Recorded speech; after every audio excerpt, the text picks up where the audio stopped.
En este corto video voy a platicarles cómo hacemos los pronósticos meteorológicos en el grupo de meteorología del Instituto de Astronomía y Meteorología de la Universidad de Guadalajara, y en representación de mis compañeros Miriam, Julio y Armando me tocará presentar y estar con ustedes en estos minutitos para charlar sobre pronósticos meteorológicos, y se darán cuenta que hay mucha física, mucha computación y desde luego muchas matemáticas. Primero que nada, hay que distinguir que tenemos diferentes tipos de pronósticos. Por un lado tenemos los pronósticos a muy corto plazo, llamados como nowcasting. Estos pronósticos tienen el objetivo de seguir fenómenos meteorológicos severos o fenómenos que duran muy poco tiempo, por ejemplo las tormentas eléctricas locales severas, el seguimiento de tornados, de granizo, también de ciclones tropicales una vez que ya tocaron tierra. Y como se imaginarán, estos pronósticos van desde unos muy pocos minutos hasta algún par de horas para seguir el comportamiento de estos fenómenos, que por lo general son de una escala pequeña y que son muy llamativos para la población porque los impactos pueden ser importantes. Por otro lado tenemos los pronósticos a corto plazo, que son los que tenemos más relación, la población en general. Son los pronósticos que van hasta 5 o 7 días y que te estarán indicando las condiciones atmosféricas en condiciones de manera general para la región en donde te encuentres. Después tenemos los pronósticos a mediano plazo, que siguen una metodología muy similar a los de a corto plazo, pero ahora se extiende un poco más, de 7 a 14 días, y estos pronósticos, ya se los adelanto, hay que tomarlo con mucha incertidumbre por algunas razones que voy a mencionar más adelante.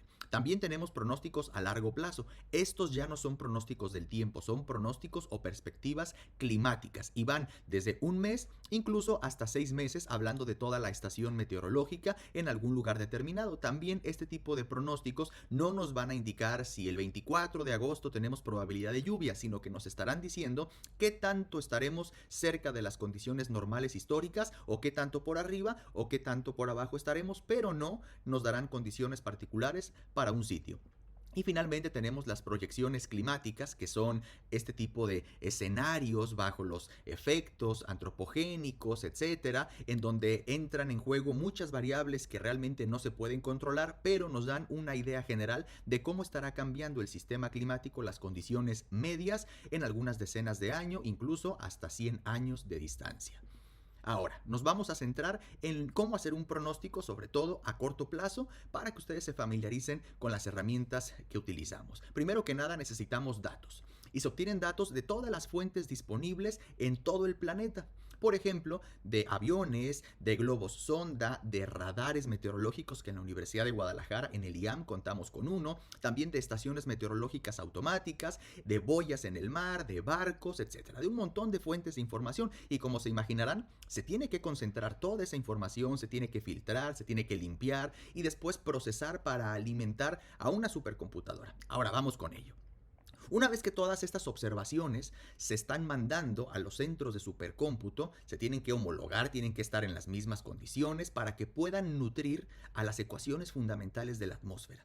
Al nutrir a estas ecuaciones, las ecuaciones se resuelven con supercomputadoras en un proceso que se llama asimilación de datos, y la asimilación básicamente consiste en tener todas esas observaciones, agruparlas y tener una condición de cómo se encuentra la atmósfera y también los océanos en un momento determinado, para que todo esté de alguna manera compatible y se puedan correr los modelos con estas ecuaciones que les estoy presentando en pantalla. Tenemos las ecuaciones de momento, que son básicamente la segunda ley de Newton, conocida como ecuación de Navier-Stokes. Tenemos la ecuación termodinámica, la ecuación de continuidad o conservación de la masa, la ecuación del vapor de agua, la ecuación de estado, también importante para poder cerrar nuestro set de ecuaciones, y como se observa son ecuaciones diferenciales, parciales, no lineales, que se tienen que resolver por métodos numéricos porque no tiene una solución analítica.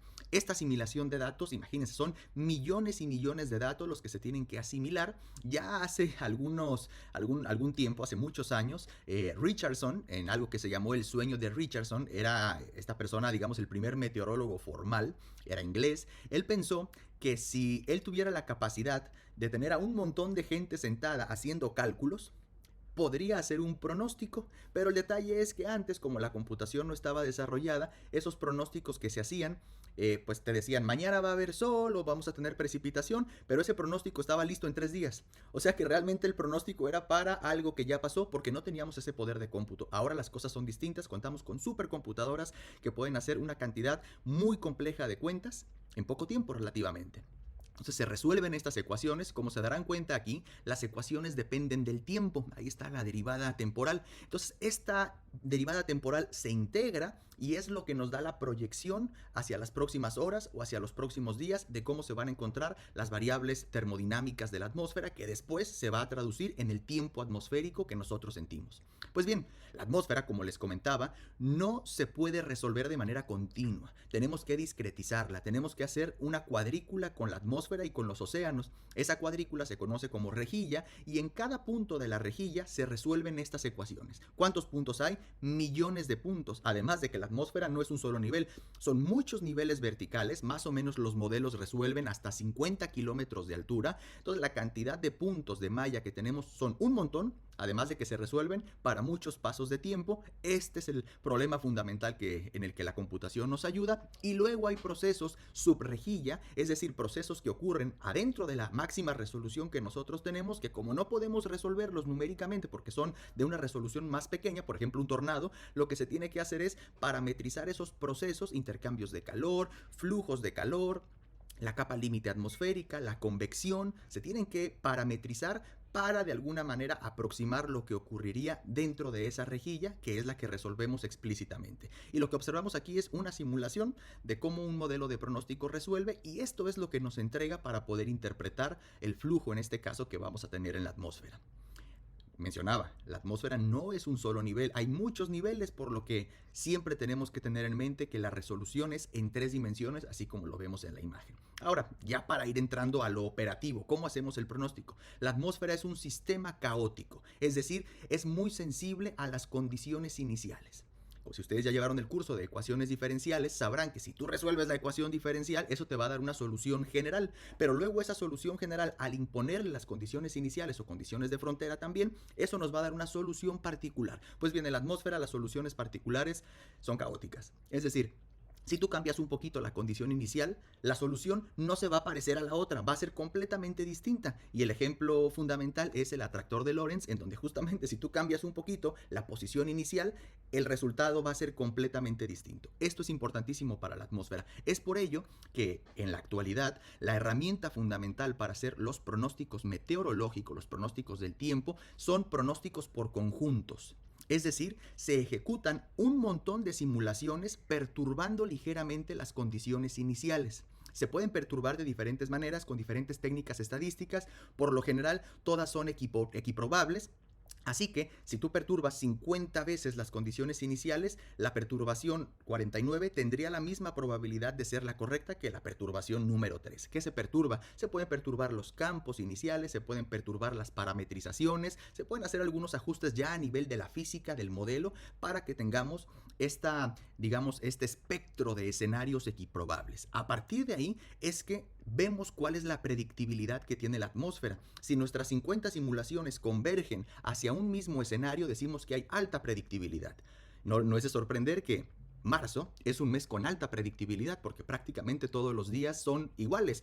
Altas temperaturas por la tarde, temperaturas frescas al amanecer, algo de nubosidad alta y la probabilidad de lluvia es muy baja. Entonces marzo es un mes con una alta predictibilidad porque prácticamente todas las soluciones de nuestras diferentes simulaciones con condiciones iniciales perturbadas convergen al mismo escenario. Pero por ejemplo, diciembre, bajo el evento de El Niño, es un mes con baja predictibilidad. O junio, cuando inicia la temporada de lluvias. ¿Por qué?